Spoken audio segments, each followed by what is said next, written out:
नमस्कार भाइयों, मेरा नाम डॉक्टर आशीष है और मैं अल्कोहलिक्स एनोनिमस का दोस्त हूँ। आप Yeah. सभी का प्यार। हाय आशीष जी। हाय हाय हाय एवरीबॉडी। आप सभी का प्यार और इस सुंदर फेलोशिप के वजह से आज भी मैं आपका दोस्त हूँ। भाइयों, बहुत खुशी हो रही है। मैं लखनऊ में हूँ आपके साथ। फिजिकली नहीं हूँ लेकिन इन स्पिरिट आपके साथ ही हूँ। मुझे वो दिन याद आ रहा है जब भी काफी साल पहले मैं भल्ला जी के साथ आया था लखनऊ में। तभी मेरे ख्याल से लोन मेंबर्स थे, हम लोग ने कुछ किया था उधर प्रोग्राम वगैरह। मालूम नहीं उसका कितना फायदा हुआ, बाद में मुझे समझा नहीं। लेकिन आज इतनी बड़ी तादाद में आप लोग हैं और सिर्फ लखनऊ से नहीं तो मैं देख रहा हूँ कि दिल्ली से मेरे भाई है, नेपाल से है, कुछ बातें कर रहे थे तो समझा कि कनाडा से भी है। तो आप सभी को लखनऊ जैसे खूबसूरत शहर में आपका स्वागत। और फिर से मैं खुशी महसूस कर रहा हूँ कि आप लखनऊ में अभी Alcoholics Anonymous has come to come for good. आज मैं आने वाले आधे घंटे में या 40 मिनट में कुछ शेयर करना चाहता हूँ। मुझे टॉपिक दिया गया है कि बिग बुक में जो डॉक्टर्स ओपिनियन के बारे में बोला गया है। मैं बिग बुक के मुद्दे लेकर ही बोलने वाला हूँ। लेकिन क्या है ना दोस्तों कि बीमारी होती है, वो एक सारी की होती है, उसके बारे में ज्ञान बढ़ते जाता है। और अल्कोहलिक सदियों से एक ही जैसे है, उनकी तकलीफें वही थी। लेकिन पहले उनको खराब समझा जाता था, फिर उनको पागल समझा गया था। आपको पता नहीं होगा लेकिन शराबी को जो परिस्थिति ने खराब ट्रीटमेंट दी है, समाज ने खराब ट्रीटमेंट दी है, मुझे नहीं लगता है कि दुनिया भर के इतिहास में किसी भी बीमारी को इतनी गलत तरीके से ट्रीटमेंट दी गई होगी। होता यूं है कि जब शराब के बारे में कोई सोचता है तो हमेशा मजाकिया ही होता है। शराबी ये जब घर में होता है तो बहुत तकलीफ होती है, लेकिन दूसरे के घर में होता है तो हंसी आती है। तो ये बीमारी क्या है, ये लोगों को समझने में बहुत दिक्कतें हो गई। पहले लोगों को समझ में नहीं आ रहा थी कि इंसान इस कदर कैसे बर्ताव कर सकता है। फिर उसकी वजह देना शुरू हो गया कि ये पागलपन है, ये शैतानियत है। आपको पता होगा वेदों में लिखा है, अल्केमी में लिखा है कि कुछ लोगों में जो शराब पीते हैं, सभी लोगों में नहीं तो कुछ लोगों में जो शराब पीते हैं, उनमें शैतान जाग उठता है। और ये शैतान ऐसा है कि सिर्फ उस इंसान को नहीं तो पूरे उसके खानदान को बर्बाद कर डालता है।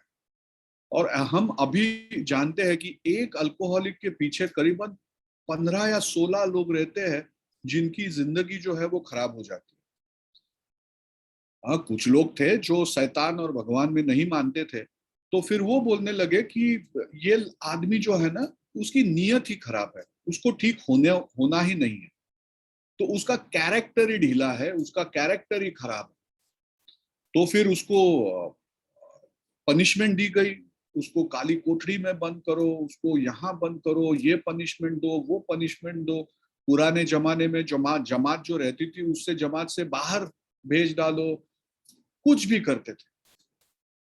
एक अल्कोहलिक ने, इसके लिए मैं बोलता हूँ कि एक अल्कोहलिक ने जो भी सहा है। और दूसरी बात यह है कि उसके ऊपर हंसना, अल्कोहलिक के बीमारी के ऊपर हंसना, अल्कोहलिज्म के प्रॉब्लम के ऊपर हंसना। कई बार लोग कहते हैं कि भाई जब तक मुझे प्रॉब्लम नहीं है तो मैं क्यों सोचूं इसके बारे में। लेकिन लोगों को ये नहीं समझ सकता है कि अगर शराबी को ठीक होना है तो उसको जिस समाज में रहना है वो समाज की जरूरत होती है।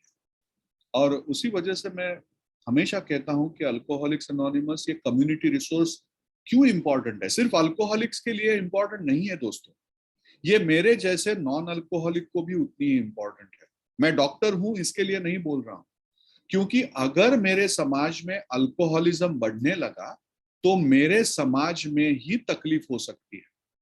और हम कहते हैं कि ये एक तरीके का जैसे कोविड डिसीज है ना, वैसे ये भी एपिडेमिक है। जैसे जैसे समाज में शराब के बारे में नियत बदलती जाती है, समाज के मन में अल्कोहल के बारे में और अल्कोहल के बारे में अच्छाई और अल्कोहलिक के बारे में बुराई, ये दोनों जब होते रहता है तब वो समाज में अल्कोहलिज्म ज्यादा फैलता है। और वही हालत है दोस्तों आज पूरी जगत में। और इसके वजह से मुझे लगता है कि आज के दिन बड़े जिम्मेदारी से मैं डॉक्टर होते हुए अल्कोहलिज्म के बारे में गए 30 साल पढ़ाई कर रहा हूँ और मैं देख रहा हूँ कि कौन से इलाज आ रहे हैं नए। और पूरी जिम्मेदारी से मैं बोलता हूँ कि आज के दिन अल्कोहलिक्स एनोनिमस के 12 पहियों के प्रोग्राम के अलावा ये महामारी के लिए, ये महाबीमारी के लिए कोई दूसरा इलाज नहीं है। दवाइयां हैं लेकिन वो डिटॉक्स के लिए है। कुछ दवाइयां क्लेम करती है कि वो क्रेविंग कम करती है, लेकिन मुझे नहीं मालूम कि वो कितने साल के लिए लेनी चाहिए, क्योंकि क्रेविंग तो हमेशा रहेगी।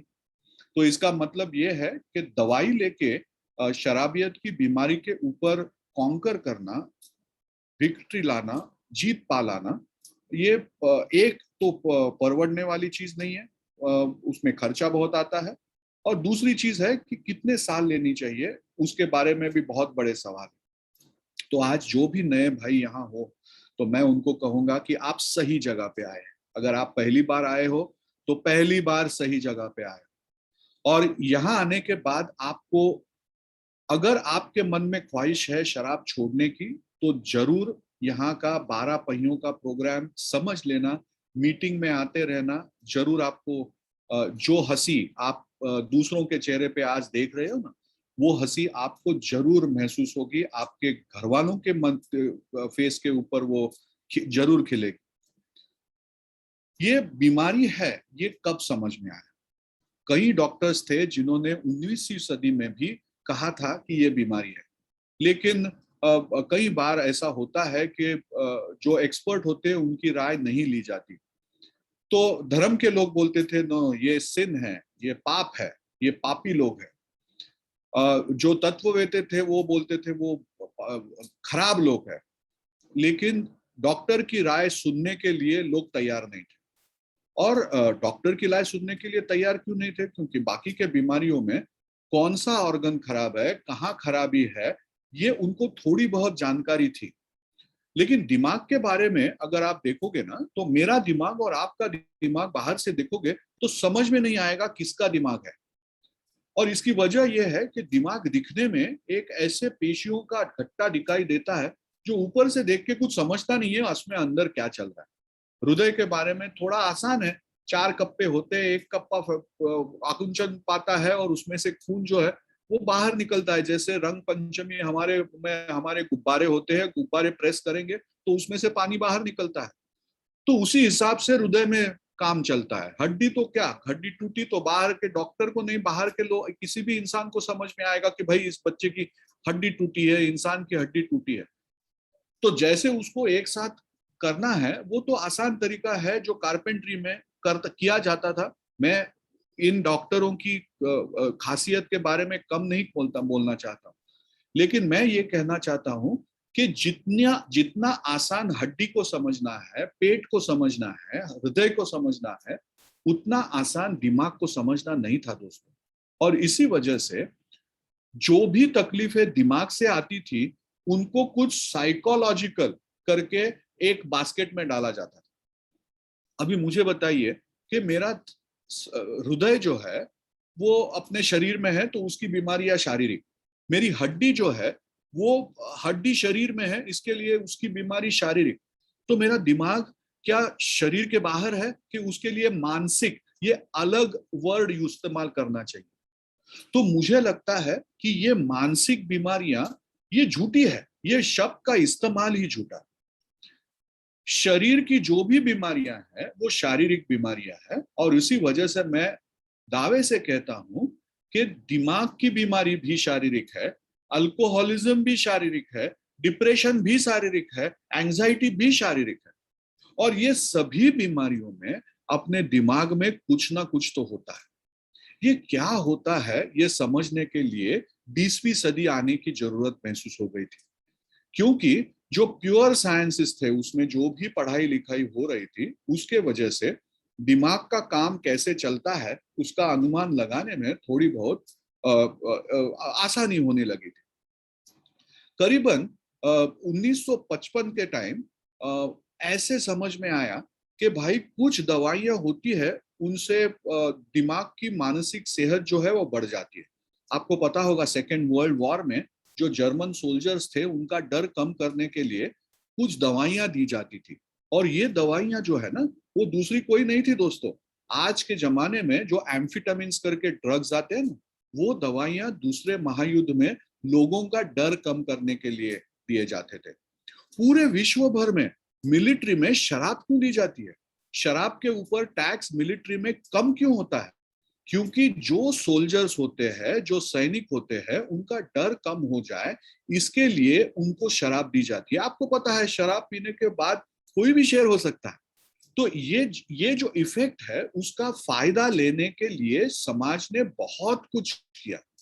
और उसी हिसाब में लोगों को समझ में आया कि कुछ केमिकल्स ऐसे होते हैं जो लेने के बाद, वो दिमाग में जाने के बाद परिस्थिति वही रहते हुए आदमी खिलता है, हंसता है, नाचने गाने लगता है, उसको खुशी महसूस होती है। और ऐसे जो भी केमिकल्स थे जो खुशी महसूस करवाते थे, परिस्थिति वो ही रखते हुए, उनको कहा गया कि ये साइको एक्टिव सब्सटेंस है। मन के ऊपर काम करने वाले, साइक यानी मन, और उसके ऊपर काम करने वाले सब्सटेंसेस है। तो निकोटिन है, चरस गांजा है, अफीम है, शराब है, चाय है, कॉफी है, ये सब जो केमिकल्स थे उनको एक एक एक कैटेगरी में इंक्लूड किया गया जिसको साइको एक्टिव ड्रग कहते हैं। फिर हर एक सब्सटेंस के बारे में जैसे ज्यादा ज्यादा ज्ञान आने लगा, तभी लोगों को समझा कि शराब पीने वाला हर इंसान शराबी नहीं होता। जैसे शक्कर खाने वाला हर इंसान डायबिटीज का रुग्ण नहीं होता, मधुमेही नहीं होता, वैसे ही शराब पीने वाला हर इंसान शराबी नहीं होता। तो जैसे वेदों में कहा था कि कुछ लोगों में तकलीफ हो जाती है, अभी हमें समझा है कि शराब के बारे में कहा जाए तो जो 100 लोग ऑन अ रेगुलर बेसिस शराब पीते हैं, उनमें से 3 से 8% लोगों में ये बीमारी हो सकती है। लेकिन ऐसा लोग क्यों करते हैं, ये लोगों को समझ में नहीं आता। लोग कहते थे कि भाई इसमें विल पावर की कमी है। कई बार मैं अल्कोहलिक्स एनोनिमस के ग्रुप में जाता हूं, तो फिर अगर एक बंदा रिकवर नहीं हो रहा है तो बोलते हैं उसको विल पावर नहीं है। तो मुझे अचरज में आता है कि जो सोशल ड्रिंकर होता है, वो 2 पैग के बाद खुद को रुकाने के लिए ब्रेक तो नहीं लगाता ना, मत पी मत पी मत पी, ऐसा कोई नहीं करता है। तो इसका मतलब सोशल ड्रिंकर को शराब रुकाने के लिए ब्रेक की जरूरत है नहीं। तो कैसे कह सकते हैं जो ब्रेक की जरूरत ही नहीं वो वीक है? ऐसा थोड़ी हो सकता है। तो इसका मतलब ये विल पावर का कोई कोई इसमें योगदान नहीं है। तो विल पावर वीक होने से ये बीमारी हो जाती है, ऐसे कुछ नहीं है। डॉक्टर सिल्कवर्थ ने कहा था कि ये एलर्जी है। यानी कुछ लोगों में अंडे की एलर्जी होती है, किसी में डिंगरी की एलर्जी होती है, किसी को पीनट्स की एलर्जी होती है। लेकिन एलर्जी का मतलब जो है वो मॉडर्न साइंसेस में थोड़ा अलग होता है। यानी एलर्जी कोई चीज अपनी एलर्जिक हो, तो जब मैं खाता हूं तो पेट खराब हो जाता है, अपने शरीर में खुजली आती है, हाइव्स आते हैं, यानी रेडनेस हो जाता है, खुजली आती है, सांस लेने में तकलीफ होती है, हॉस्पिटल में भर्ती करना पड़ता है, वॉमिट हो सकती है, लूज मोशंस हो सकते हैं। लेकिन ऐसा तो शराब पीने के बाद तुरंत तो नहीं होता है ना। एलर्जी में जो भी रिस्पॉन्स आना है वो तुरंत आना जरूरी है। लेकिन डॉक्टर सिल्कवर्थ ने कहा था वो एलर्जी का इस्तेमाल था, जो शब्द का इस्तेमाल था, वो इस वजह से था कि कुछ शरीर अलग से रिस्पॉन्ड करते हैं।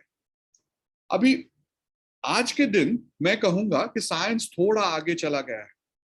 आप में से जिन लोगों ने सत्यमेव जयते देखी होगी एपिसोड अल्कोहल की, तो उधर मैंने आपको रिसेप्टर के बारे में बोला गया था।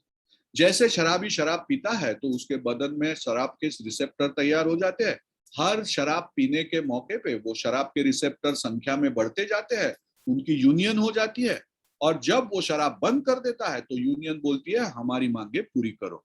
और ये हमारी मांगे पूरी करो की याद है, वो दिमाग से अंदर से आती है, और इसके वजह से आदमी जो है वो शराब पीते रहता है, उसके सामने उसके बच्चे रोते रहते हैं, बीवी रोते रहती है, घर दार ध्वस्त हो जाता है, लेकिन हमारी मांगे पूरी करो की वजह से वो शराब पीता रहता है।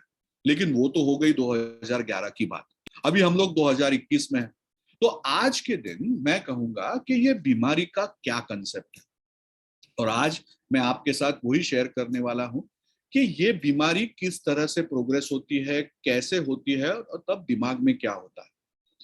अभी एक शराबी जो होता है, वो जब पहली दफा उसके लाइफ में शराब पीता है, तब ये सोच के शराब नहीं पीता है कि एक दिन मुझे दुनिया का सबसे बड़ा बेवड़ा बनना है, दारूड़ा बनना है, अल्कोहलिक बनना है, मद्यपी बनना है। ऐसा सोच के कोई नहीं, डायबिटीज भी ऐसा नहीं करता ना, शक्कर खाता है तो भी मेरे को एक बड़ा डायबिटिक बनना है, ऐसा थोड़ी बोलता है। तो उसके बदन में जो भी होता है उसको पता नहीं होता है, और धीरे धीरे उसके बदन में जो बदलाव आता है, उसके वजह से उसके पीने के ऊपर, उसके पीने के बारे में सोचने के ऊपर, पीने के बाद जो भी उसके लाइफ में हादसे होते हैं उनके ऊपर का कंट्रोल जो है वो खत्म हो जाता है। तो जब वो इंसान पहली बार दवा शराब पीता है या कोई भी नशीली चीज लेता है, अगर वो उसको पसंद नहीं आई तो वो फिर से करेगा ही नहीं। जो भी सोशल ड्रिंकर है दुनिया भर में, शराब का हिस्सा जो है ना वो बढ़ता जाता है। कोविड रहो या रिसेशन रहो, एक ही शेयर बढ़ता जाता है इंडस्ट्री में, और वो है शराब की कंपनी का। तो इसका मतलब क्या है कि एक इंसान जब शराब पीता है तो शराब पीने के बाद उसको खुशी महसूस करती है, उसको याद रहता है कि भाई ये चीज जो था, ये अनुभव जो था बहुत बढ़िया था, और ये मेरे लाइफ में फिर से आना जरूरी है। और इसके वजह से वो फिर से शराब पीता है जब मौका मिलेगा। ऐसा नहीं कि वो मौका तैयार करेगा, जब कोई ओकेजन रहेगा, जब कोई अपेक्षा रहेगी कि हाँ भाई प्रमोशन होने वाला है, शादी होने वाली है, रिटायरमेंट होने वाला है, या किसी को प्रॉफिट हो गया, तो वो याद करता है यार शराब चाहिए। तो अच्छा होता है, शराब पीने के बाद जो मजा मजा होता है उसको 2 गुना हो जाता है। और इसके वजह से सोशल ड्रिंकिंग में कई बार, पार्टी में शराब है कि नहीं, ये बिजनेस पार्टी हो, फैमिली पार्टी हो, लोग हमेशा सोचते रहते हैं। तो वो जो है उसको हम लोग बोलते हैं ऑब्सेशन, कि भाई शराब के बारे में लगाव। अभी कोई लोग होते हैं जिनको लगाव कम होता है, कोई होते हैं जिनको लगाव ज्यादा होता है। जिनको लगाव होता है वो फिर से शराब पीते हैं, शराब पीने के बाद फिर से उनको सुकून मिलता है, तो वो सुकून जो है वो दिमाग में, मेमोरी में, स्मरण शक्ति की जगह पे जाता है और बोलता है यार मजा आ रहा है, ये यादगार मौका है, ये याद रखना चाहिए, फिर से दोहराना चाहिए। और फिर कारवां बढ़ता जाता है, शराब आती रहती है, दिमाग में आके खुशी मिलती जाती है। जैसे उसका डिसीज एक गियर बदल लेता है, वो बदलता है क्या, कि शराब पीने के बाद खुशी महसूस करते हैं सब सोशल ड्रिंकर, इसके वजह से वो शराब पीते हैं। लेकिन कुछ लोगों में थोड़ा सा फर्क हो जाता है। वो क्या फर्क हो जाता है, शराब नहीं मिलने से अच्छा नहीं लगता, काम नहीं कर सकते, कंसंट्रेशन नहीं कर सकते, बेचैन लगता है, नींद बराबर से नहीं आती है, मजा नहीं आता है। जब ये तकलीफ शुरू हो जाती है तो दिमाग के मेमोरी में वो भी चला जाता है। पियो तो जानो, नहीं पियो तो तकलीफ हो।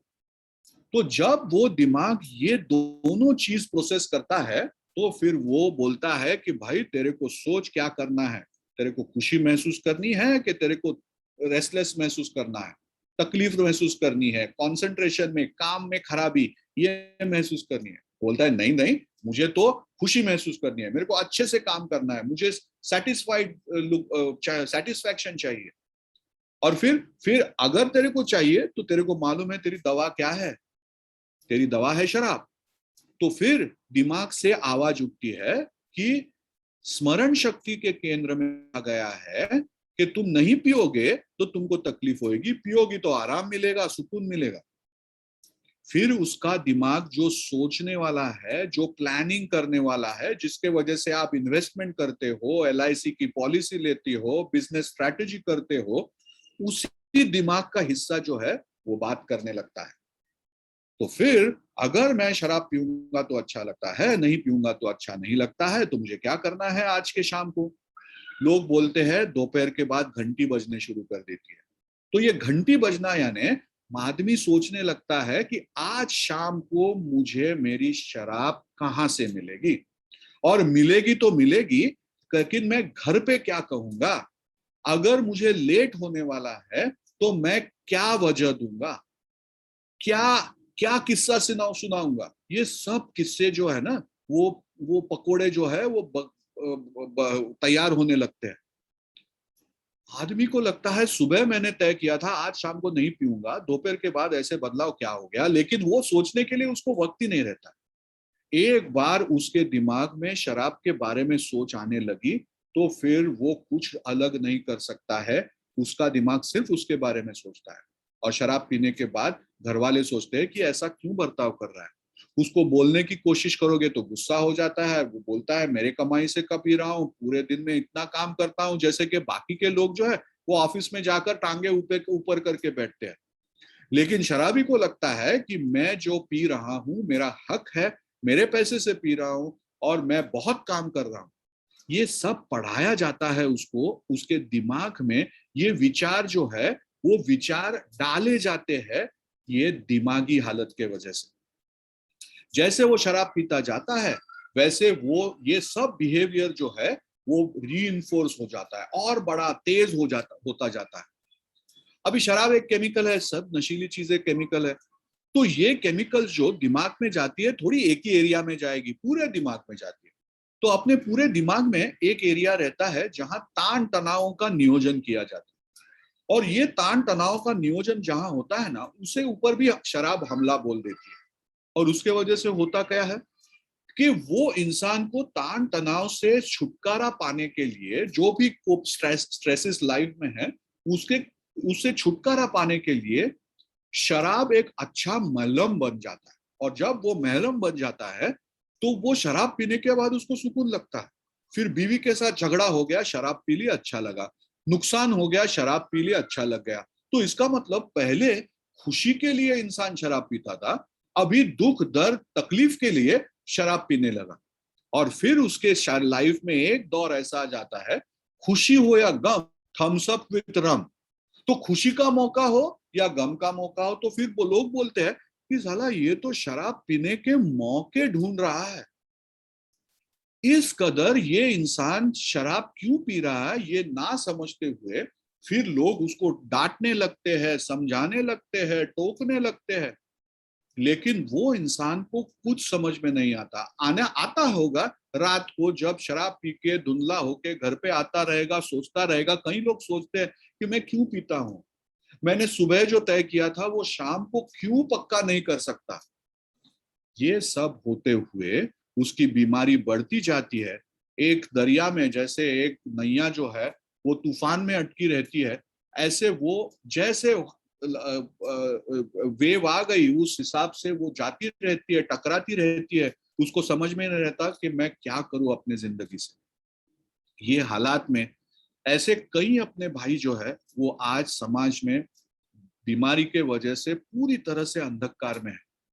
और फिर उनको कहीं ना कहीं तो एक दिया मिलता है, और वो दिया जो है अल्कोहलिक्स एनोनिमस का। शास्त्र ने ये सोचने की कोशिश करी कि भाई ये बीमारी क्यों आती है, तो अभी ऐसा समझ में आया है कि जब भी इंसान शराब पीता है तो उसके दिमाग में कुछ केमिकल्स बढ़ते हैं। आपने एमआरआई, मैग्नेटिक रेजोनेंस इमेजिंग का तपास के बारे में सुना होगा। उसमें एक एडवांस तपास होता है, उसको कहते हैं फंक्शनल एमआरआई। यानी दिमाग की जो पेशी जो है ना, उनका काम जब बदलता है तो उसको भी वो ग्रास्प कर लेता है। वो टेक्निक के वजह से हमें समझ में आता है कि कौन सी भी नशीली चीज अगर मैंने ले ली और मुझे अच्छा लगने लगा, तो दिमाग में जरूरी है कि डोपामीन करके एक केमिकल होता है वो सिक्रीट होना चाहिए। ये डोपामीन को हम लोग बोलते हैं खुशी का रसायन। तो डोपामिन है, एनकेफेलिन है, सर्ट्रलिन है, ये खुशी के रसायन है। और ये खुशी के रसायन जो है वो बढ़ जाते हैं अपने दिमाग में, जिसको हम लोग सोचने वाला दिमाग बोलते हैं। लेकिन सोचने वाला दिमाग में ये केमिकल जो है वो सभी के दिमाग में सीक्रेट होते हैं। यानी आपको अल्कोहलिक होने की जरूरत नहीं है। जो नॉन अल्कोहलिक है उसके दिमाग में भी नशीली चीज लेने के बाद ये केमिकल्स जो है वो रिलीज हो जाते हैं। तो इसका मतलब ये कोई फर्क नहीं है। शास्त्रज्ञों ने और नीचे जाके ढूंढने की कोशिश की कि भाई फिर एक शराबी या नशेबाज और एक सोशल ड्रिंकर, इसमें फर्क क्या हो सकता है। तभी उनको समझा कि दिमाग में एक जगह होती है। वो कहाँ होती है? अगर आपने मेरे आंख के ऊपर एक पिन डाली और मेरे कान के ऊपर एक पिन डाली, तो ये दो पिन जो है वो अंदर जाने के बाद दिमाग के कौन से हिस्से में जुड़ जाएगी? आंख के पीछे और कान के अंदर एक एरिया होती है जिसको वेंट्रल टेगमेंटल एरिया या और न्यूक्लियस एक्यूम्बन्स बोलते हैं। और ये एरिया जो है, उसमें जब लोगों ने फोकस किया तब समझा कि उस जगह पे कुछ ऐसे बदलाव होते हैं जो बदलाव सिर्फ एडिक्ट्स में होते हैं या अल्कोहलिक्स में होते हैं। और वो बदलाव जो है वो इतने माइन्यूट होते हैं कि बाहर से समझ में नहीं आते। यानी जो भी शराब पीने के बाद आदमी खुश हो जाता है, वो खुद महसूस करता है। जब वो नाचने गाने लगता है तो दुनिया महसूस करती है। लेकिन दिमाग के वेंट्रल टेगमेंटल एरिया में जो फर्क हो जाता है वो बाहर नहीं महसूस होता, अंदर भी नहीं महसूस होता। और ये महसूस होने वाले, समझो कि भाई मैं आपके पास खाने के लिए आने वाला हूँ लखनऊ में। तो लखनऊ में आने वाला हूँ तो आपने मेरे लिए दाल बनाई, और मैं जब आ रहा था तभी आपको मैंने फोन करके बोला 10 लोग ज्यादा आ रहे हैं। तो अभी जब भी 10 लोग ज्यादा आएंगे तो आपको दाल बढ़ानी पड़ेगी ना। तो आपने दाल बढ़ा दी। अभी दाल बढ़ाने के बाद आपने नमक डाला कि नहीं, ये बर्तन को देख के तो समझेगा नहीं ना। आपको दाल बढ़ानी है तो बर्तन को देख के ये समझ में आएगा कि डॉक्टर साहब ने बोला था 10 लोग ज्यादा आ रहे हैं, तो दाल मैंने बढ़ाई कि नहीं बढ़ाई। लेकिन नमक बढ़ाया कि नहीं, ये आपको देख के नहीं समझेगा। उसी हिसाब से जब डोपामीन बढ़ता है तो दाल बढ़ी हुई नजर में आती है सबको, लेकिन नमक बढ़ा है कि नहीं, ये समझ में नहीं आता। जिसने दाल बनाई है ना, वो मेरी बहना होगी, उसको भी समझ में नहीं आएगा जब तक उसको ज्ञान नहीं है कि बहने ने नमक डाला है कि नहीं, याद नहीं है कि नमक डाला है कि नहीं। दोस्तों, थोड़ा बहुत ऐसा ही दिमाग में होता है। ये जो खुशी के केमिकल्स जो है वो बढ़ते हैं, वो दाल समान, और उसके साथ कनेक्ट किए हुए ये वेंट्रल टेगमेंटल एरिया में नमक समान थोड़े से बढ़ते हैं, जिसको हम लोग ग्लूटामेट बोलते हैं। जैसे डोपामीन बढ़ता है, जैसे दाल बढ़ती है, तो नमक बढ़ाना जरूरी हो जाता है। उसी वजह से जैसे डोपामीन बढ़ता है तो ग्लूटामेट बढ़ना ये जरूरी हो जाता है 3 से 8% लोगों में, सब लोगों में नहीं। दूसरा डिफरेंस ये है कि जब शराब उतर जाती है तो डोपामीन लेवल जो है वो भी कम हो जाती है, लेकिन नमक जो है ना, वो ऊपर का ऊपर ही रहता है। जब वो इंसान मौका मिलने पर फिर से शराब पी जाता है तो फिर से दाल बढ़ गई, और नमक जो बढ़ी थी उससे और ज्यादा थोड़ी सी हो गई। डोपामीन कम हो गया, फिर से मौका आया, फिर से डोपामीन बढ़ा, फिर से नमक बढ़ गया। डोपामीन कम हो गया, फिर से मौका आया, डोपामीन बढ़ा, नमक और बढ़ गया। अभी भाइयों सोचो, ऐसे नमक दाल में थोड़ा थोड़ा बढ़ते जाएगा तो कहीं ना कहीं तो दाल सॉल्टी होने वाली है ना दोस्तों। तो जब दाल सॉल्टी हो जाती है, दिमाग में ग्लूटामेट इतना बढ़ जाता है तो वो बोलता है कि अभी मुझे दाल चाहिए। तो फिर वो ग्लूटामेट जो है वो बुलाता है डोपामीन को कि मुझे डोपामीन दो। दिमाग बोलता है कि डोपामीन की जरूरत बन गई है अभी दिमाग में। और तब तक दिमाग को एक ही चीज मालूम होती है कि डोपामीन चाहिए तो क्या करना चाहिए। और इसी वजह से अभी, पहले वो सिर्फ डोपामीन के लिए शराब पीता था, लेकिन नमक नहीं बढ़ रहा था। जब चाहे वो रोक सकता था, जब चाहे वो पी सकता था। लेकिन जब जब नमक बढ़ गया तो बेचारे का हाल कैसा हो गया देखो। नमक बढ़ने के वजह से अभी उसको दाल चाहिए, उसको डोपामीन चाहिए, लेकिन ये आवाज आ रही है अंदर से, नमक वाला दिमाग चल नहीं सकता है। अगर मुंह में आप नमक रखोगे तो खाना नहीं खा सकते। इसी हिसाब से जब दिमाग में नमक बढ़ जाता है तो जब तक डोपामीन नहीं आता तब तक वो बंदे को सुकून नहीं मिलता। इस तरह से ये ग्लूटामेट बढ़ते जाता है, बढ़ते जाता है, वो कम होता ही नहीं 3 से 8% लोगों में। और वो लोग जो है वो डोपामीन डिमांड करते रहते हैं, शराब डिमांड करते रहते हैं। जब डोपामीन बढ़ जाता है तब दिमाग सुकून में आता है, ठंडा पड़ जाता है, तब सोचते हैं यार मैंने क्यों पी, मुझे नहीं पीनी थी, मुझे रिकवरी में रहना है, मुझे नहीं मेरा घर द्वार उद्ध्वस्त करना है। लेकिन जैसे डोपामीन दूसरे दिन धीरे धीरे कम होने लगता है, ये दिमाग जो है वो नमकीन वाला दिमाग बोलता है कि नहीं यार तेरे से नहीं बनने वाली, तेरे को तो शराब पीना है, खाली फुकट तू शराब को गाली दे रहा है, ये घर वाले हैं तेरे को तकलीफ देते हैं, इसके वजह से तू शराब पी रहा है। और वो इंसान जो है वो शराब पीते रहता है। तो ये रहा बीमारी। यानी जैसे पैंक्रियाज में, डायबिटीज में इंसुलिन तैयार नहीं होता है और वो इंसुलिन की खराबी के वजह से शक्कर बढ़ती जाती है और वो शक्कर बढ़ने से पूरा बदन अस्त व्यस्त हो जाता है, वैसे ही ये ग्लूटामेट बढ़ने के वजह से उसका बदन जो है वो खराब हो जाता है, नमकीन हो जाता है, वो दाल मांगते रहता है और जब दाल आती है तब उसका शरीर जो है वो अस्त व्यस्त हो जाता है, उसका जीवन जो है वो अस्त व्यस्त हो जाता है। क्योंकि शरीर का ऐसा हिस्सा जो अपने रिश्ते संभालता है, अपना काम संभालता है, अपना सोशल रिस्पेक्ट संभालता है, वो उसका काम ठीक नहीं हो रहा है। अगर लिवर का काम नहीं होगा तो प्रोटीन से मेटाबॉलिज्म खराब हो जाएगा, अगर किडनी का काम नहीं ठीक रहेगा तो पेशाब का प्रॉब्लम हो जाएगा, पैंक्रियास का काम नहीं ठीक रहेगा तो शुगर का प्रॉब्लम हो जाएगा। वैसे ही दिमाग का प्रॉब्लम हो जाता है तो थिंकिंग, फीलिंग और बिहेवियर के ऊपर असर होएगा। और जैसे थिंकिंग, फीलिंग और बिहेवियर के ऊपर असर हो जाता है तो उसकी जिम्मेदारियां, उसके रिश्ते, उसका काम, उसके ऊपर असर होने लगता है। और इसके लिए हम लोग बोलते हैं कि अल्कोहलिज्म में बायोलॉजिकल प्रॉब्लम है, साइकोलॉजिकल प्रॉब्लम है, क्योंकि उसके ऊपर थिंकिंग, फीलिंग, बिहेवियर के ऊपर तकलीफ हो जाती है। और सोशल प्रॉब्लम है जहां रिश्ते खराब हो जाते हैं, उसका काम खराब हो जाता है और वो एक गैर जिम्मेदार इंसान कहलावा जाता है। अभी ये सब कुछ होने के बाद, जैसे मैंने कहा कि एक नैया जैसा वो खड़े समुद्र में तूफान में अटका रहता है, तब क्या हो जाता है? तब जब वो अपने जिंदगी के छोटे छोटे लम्हों की खुशी जो है वो पूरी तरह से भूल जाता है, अकेला बन जाता है, अंधकार में रहता है, तब जो भी उसको आता है वो गाली देता है, ताने देता है, पहले समझाने की कोशिश करता है, बोलता है ऐसा मत पी, वैसा मत पी। लेकिन बीमारी की समझ ना होने के वजह से उनके जो भी नुस्खे है वो परेशान, वो उससे कुछ फायदा नहीं होता।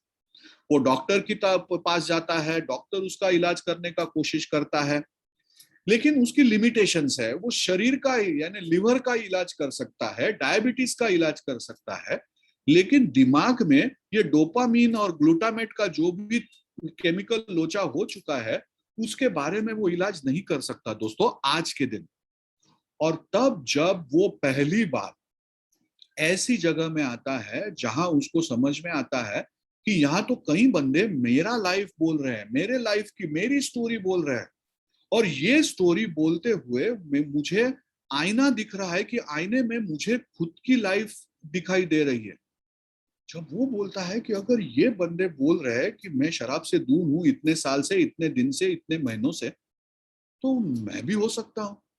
जब उनको प्यार मिलता है पहली बार कि भाई गले लगते हैं, मैंने कितनी शराब पी है वो इम्पोर्टेंट नहीं रहता है, लेकिन मुझे गले मिलते हैं, मुझे मेरे साथ हंस के बात करते हैं, मेरे पीठ पे हाथ थपथपाते हैं, मुझे एक कप चाय की प्याली देते हैं, कोई कहता नहीं है कि तुमने गलत किया है, ये किया है, तुम पागल हो, तुम खराब हो, कोई नहीं, कुछ नहीं बोलता। तब मुझे एक ऐसा एहसास होता है जो मेरे दिमाग में कई दिनों के बाद पहली दफा खुशी के रसायन रिलीज करता है। और वो महसूस होने के बाद मुझे लगता है कि मुझे यहाँ आना चाहिए, मैं यहाँ आऊंगा तो मुझे ये अनुभव मिलेगा, ये खुशी के रसायनों का अनुभव मिलेगा। और इसी वजह से मीटिंग में एक नए मेंबर का स्वागत हम इतने खुले दिल से करना चाहिए ताकि उनको ये खुशी के रसायन दिमाग में सिक्रिट होने में फायदा मिले। ये जब होता है तब मन में हौसला आता है, कि मैं भी कर सकता हूं, मैं क्यों नहीं कर सकूंगा, इनको ये क्या पता है कि वो मुझे पता नहीं है। और फिर उसके दिमाग में अगर क्यूरियोसिटी जाग गई तो फिर हमने आधी लड़ाई जो है वो जीत ली।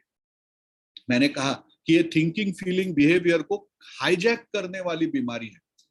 इसके वजह से हमारी पहली स्टेप जो है वो बोलती है कि भाई हम पावरलेस है और हमारा लाइफ अनमैनेजेबल हो गया है, तो मैं नहीं कर सकता, मुझे तो सिर्फ अभी जाना है आगे। इन लोग ने कैसे किया है उनके साथ आगे जाना है। लेकिन ये आगे जाने के लिए मुझे सीखना है। Learn to listen, listen to learn. अगर मैं सीखने के लिए तैयार हूं, सुनने के लिए तैयार हूं और अपनी मनमानी नहीं करना चाहता हूं, अभी ये फ्री कंट्री है, हम हमारे दिमाग से सोच सकते हैं, लेकिन आपको ये समझना है कि आपका सोचना, आपका भावना प्रकट करना, आपका बिहेवियर ये किसी और ने हाईजैक कर लिया है दोस्तों। हम आपसे दुश्मनी नहीं करते, हम बीमारी से दुश्मनी करते हैं। वो हाईजैकर है, वो टेररिस्ट है, उनके साथ प्रेम क्यों लगाए हम?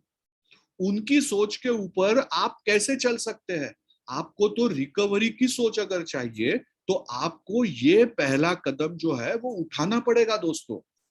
आपको मानना पड़ेगा कि आपकी सोच, आपका बिहेवियर ये किसी के और के चुंगल में है। और अगर आपको उससे बचना है तो आपकी सोच, आपका बिहेवियर, आपको आपकी भावनाएं आपको बंद डब्बे में रखने पड़ेगी। जब तक वो आप नहीं मानते हैं तब तक नहीं। ये आसान चीज नहीं है, क्योंकि हमने अपनी सोच जो है वो बचपन से अपने साथ रखी है। वो सोच को अलग करने के लिए आपको किसी बड़ी ताकत की जरूरत है। और ये बड़ी ताकत जो है वो आप चाहिए तो आप हो, आपका गुडनेस हो, आप जिस जिस ताकत के ऊपर मानते हो, विश्वास रखते हो, वो सभी ताकत की जरूरत पड़ेगी दोस्तों। क्योंकि जब भी मैं परेशान हो जाता हूं तो मेरे दिमाग में ये विचारों का प्रलय आ जाता है। ये प्रलय को रोकना है तो जो ताकत मेरे में है उससे बड़ी ताकत मुझे चाहिए। और इसके लिए हम लोग बोलते हैं कि पावर हायर देन यू।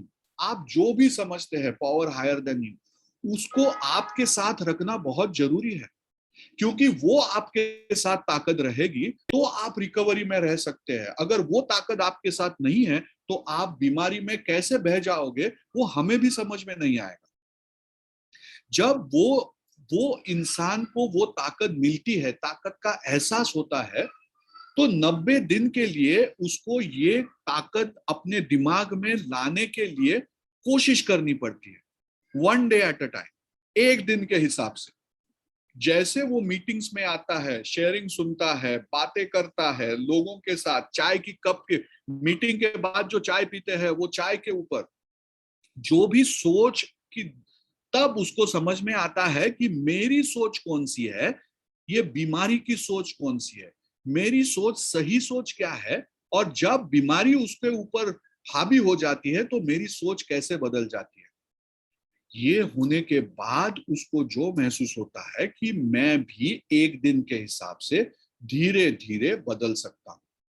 तो ये जो केमिकल लोचा बीमारी में हुआ है उसको साफ सुथरा करने के लिए ये करना बहुत जरूरी है। ये संयम की बात नहीं है, ये हौसले की बात है। ये बीमारी की बात है और ये अच्छाई की बात है।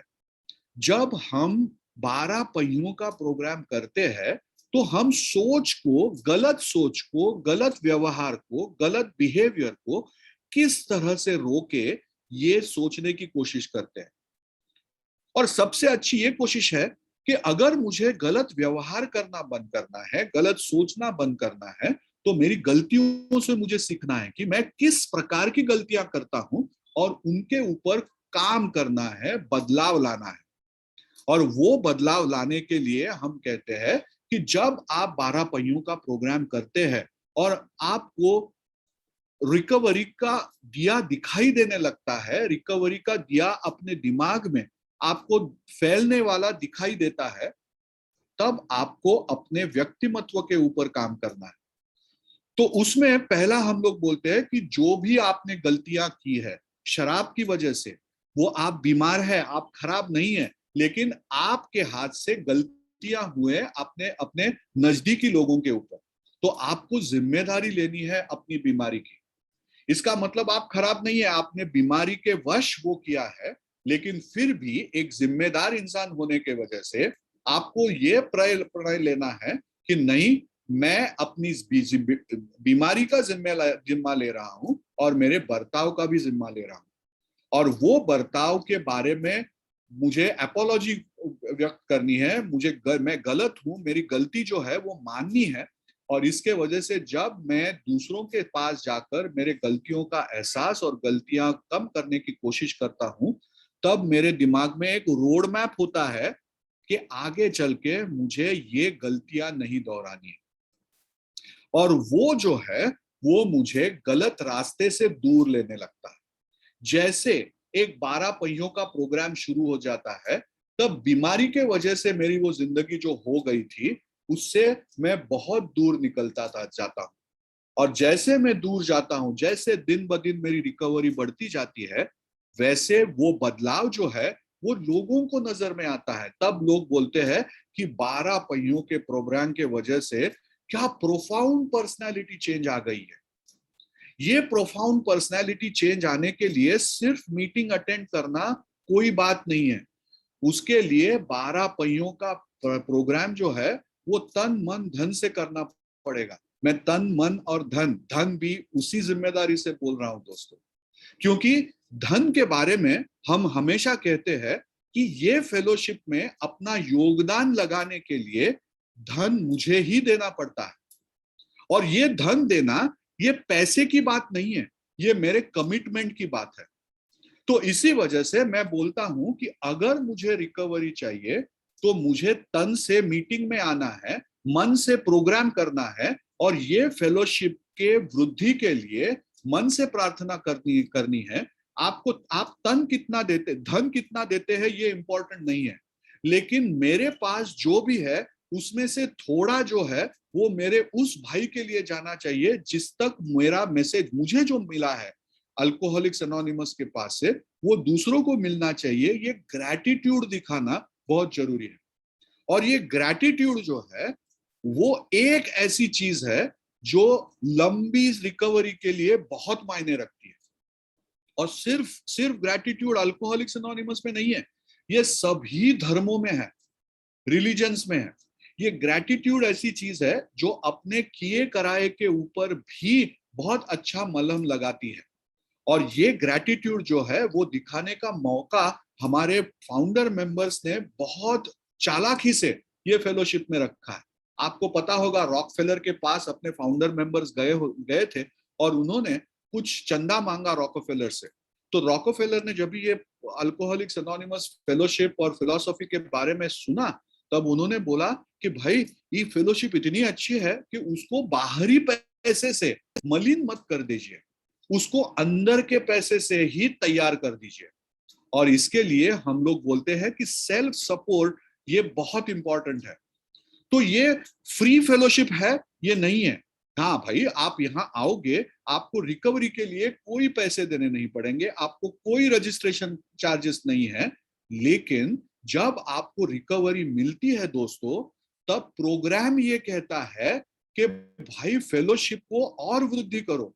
12 स्टेप कॉल में जैसे मुझे फायदा होता है, मैं जब 12 स्टेप कॉल के लिए जाता हूं तो मुझे फायदा होता है, उसी हिसाब से जो फेलोशिप के वजह से मुझे फायदा हुआ है, उस फेलोशिप को वृद्धि करने से, उसको बढ़ाने से पूरे फेलोशिप का फायदा मिलेगा, मुझे भी फायदा मिलेगा। तो दोस्तों, 12 पहियों का प्रोग्राम जो है वो अपने दिमाग में जो केमिकल लोचा हुआ है उसको कम ही नहीं करता है, तो अपने जिंदगी को दूसरी दिशा दिखा देता है। तो फिर से अंत में मैं एक अकबर बिरबल की वो स्टोरी बताऊंगा और फिर मेरा भाषण जो है वो बंद करूंगा। जब भी 12 स्टेप कॉल या सर्विस का सवाल उठता है, तब मैं मेरे सब भाइयों के साथ ये चुटकुला जो है वो शेयर करता हूँ कि अकबर और बिरबल एक बार अपने राज्य में घूमने निकले, और घूमने निकले तो उन्होंने देखा कि प्रजा बहुत खुश है, तो अकबर बादशाह बहुत खुश हो गए। और उन्होंने कहा कि देखो मेरा राज इतना खुश है, मैं कहूंगा वो मान लेंगे। बीरबल हंसा। तो अकबर कहा कि बीरबल तुम हमेशा जैसे हंस रहे हो मुझे पता है, लेकिन इस बार मैं आपको प्रूव करके ही जाऊंगा कि भाई मेरी प्रजा मैं जो भी कहूंगा, जो ही आदेश दूंगा वो कर देगी। तो बीरबल ने कहा ठीक है, कैसे क्या करेंगे। तो राजमहल में जाने के बाद अकबर बादशाह बोल देते हैं सैनिकों को कि सब राज्य में जाके चिल्ला के बोल दो कि भैया अमावास की रात को आपके घर में जो भी दूध रहेगा वो चौराहे का जो ये रहेगा, चौराहे में एक पिंप रहेगा, उसमें आप दूध जो है वो डाल दो, फेंक दो सब। तो हो गया, सब सैनिक बोलने लगे, सब प्रजा बोलने लगी ये क्या पागलपन है, घर में दूध पीने के लिए होता है, बच्चों के लिए, बूढ़ों के लिए। बादशाह बोल रहे हैं फेंक देना है, लेकिन बोलते हैं कि ठीक है अभी बादशाह का आदेश, क्या करते हैं। तो फिर अमावास की रात को अकबर बादशाह और बीरबल वेश बदल के घूमने निकलते हैं। तो जैसे 11:45 बज जाते हैं तब सब लोग घर से बाहर निकलते हैं, अपने हाथ में कटोरी, प्याले, बर्तन लेके जो भी दूध है वो चौराहे पे जो एक हौद रहता है वो हौद में डालना शुरू कर देते हैं। तो अकबर बादशाह हंसते हंसते बोलते हैं, देखा बीरबल जी, मैंने कहा था ना, कितनी भी पागलपन का आदेश हो मेरी प्रजा जो है मेरे खातिर सब कुछ करेगी। तो बीरबल फिर से हंसता है। तो बोलते हैं अकबर बादशाह कि यार मैंने सब प्रूव करके दिखाया, आपको विश्वास नहीं हो रहा है। तो बीरबल जी बोलते हैं कि भाई बादशाह जी आप जरा हौद में जरा झांक के तो देखो। तो झांक के देखते हैं तो हौद में पानी। बादशाह अचरज में पड़ जाते हैं, बोलते हैं ऐसा कैसे हो गया। तो बीरबल ने कहा कि हर एक को लगा कि मैंने सबने तो दूध डालना है, मैंने पानी डाला तो इतने दूध में पानी कहाँ से दिखाई देगा, और इस वजह से सभी ने पानी डाला था। अकबर बादशाह उदास हो गए, वो बोले हाँ भाई गलत कहा मैंने। तो जैसे वो बाहर आ रहे तो एक बुढ़िया थी, वो गाली दे रही थी कि अकबर बादशाह के नाम से बहुत चुनी चुनी लखनऊ की गालियां दे रही थी। तो अकबर बादशाह ने बोला माँ जी आप गाली क्यों दे रहे हैं अकबर बादशाह को। तो बोले क्या पागलपन है, दूध पीने के लिए होता है, क्या पागल जैसा बोल रहा है। तो अकबर बादशाह ने बोला भाई मैं आपको बोलता हूँ कि सब लोग पानी डाल रहे हैं, आप क्यों दूध डालेंगे। तो बोले नहीं, मैं अकबर बादशाह को मानती हूँ, उसने गलत आदेश दिया है, लेकिन अगर उसने आदेश दिया है तो मैंने जो करना है वही करूंगी। और वो जाके दूध डाल डाल के आई। दोस्तों आपको समझना है कि आज आप ऊपर वाले के आशीर्वाद से सोबर है, और मैं चाहता हूं कि आपकी सोबराइटी को कहीं भी आंच ना लगे। लेकिन आज के दिन क्या होगा ये भी हमें पता नहीं, कल का दिन किसने देखा है।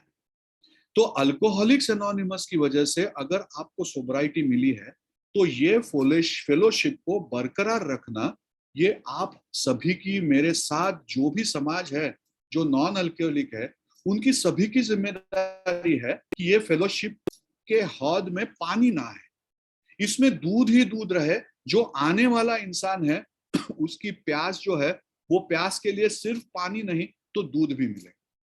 तो हम लोग सब लोग ये कमिटमेंट लेना चाहते हैं एक दूसरे के साथ कि हम हमेशा ये फेलोशिप में दूध ही डालेंगे, पानी नहीं डालेंगे दोस्तों, क्योंकि ये एक ही बुड़ने वाले को, डूबने वाले को तिनका है कि जो वो तिनका पकड़ के सोबर हो सकता है।